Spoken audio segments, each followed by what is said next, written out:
In today's video, I'm going to be telling you about my experience with the Canon EOS R8 over the past year. Now, I've used this camera for a variety of photos and videos, and in today's video, we're mostly going to be talking about the durability and performance of this camera. If you want to know the specs, this camera can do 4K 60 in C-Log, as well as 1080p at 120 frames a second and 180 frames a second. It can also do 6K RAW photos, and it has basically all the same autofocus features as the higher-end cameras, but in a smaller build. Alright, let's move on to durability and performance. Before we get into the video, if you want to pick up this camera for yourself, check out the Amazon affiliate link in the description below. It doesn't cost you anything and really helps support the channel. Alright, that's it, let's get back to the video. First off, let's talk about durability. This camera has been very durable, and I've not been harsh or anything on it. I haven't used a cage, but it's not got any major scratches, and I haven't had any feature fail on me. At the beginning, there was a little bit of an issue if you're taking photos really fast and switching modes, but after software update, it fixed that. So far, no durability issues, no software issues that I've had so far. And I've used this camera for a year now, so I think you're pretty safe there. Now let's move on to, I think, the biggest issue in performance, and that is overheating. Because this is a smaller camera, taking all the features from the higher end cameras, it's basically an R6 Mark II Mini, it does overheat. Now for video, you're looking about overheating in about 20 minutes with 4K 60 and about 35 minutes with 4K 30. Now, this is in room temperature, so if you're outdoors, it'll overheat a lot faster.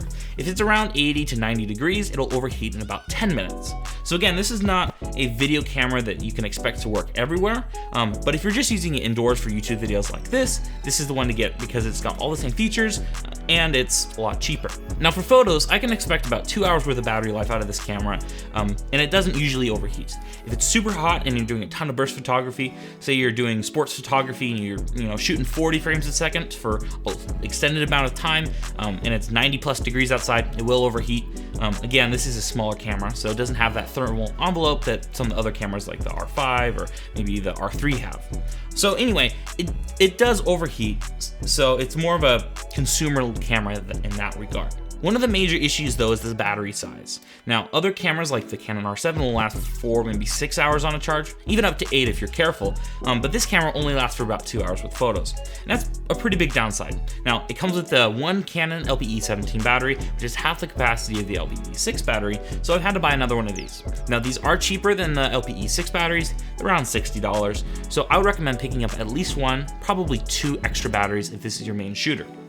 Now, going over durability and performance, other than the overheating and the small battery, I've had no major issues with this camera at all. Again, the main issues that I did have with that little glitch were fixed in the software update. So far, it's been an excellent camera. It's compatible with all the RF lenses, so I've been using a bunch of those, as well as EF lenses with an adapter, and I've had no major issues so far. I do wish there was a second SD card slot for redundancy, but most of the time, it's just fine. And I've had no files corrupted with this camera, so you're all good there. At least for me so far.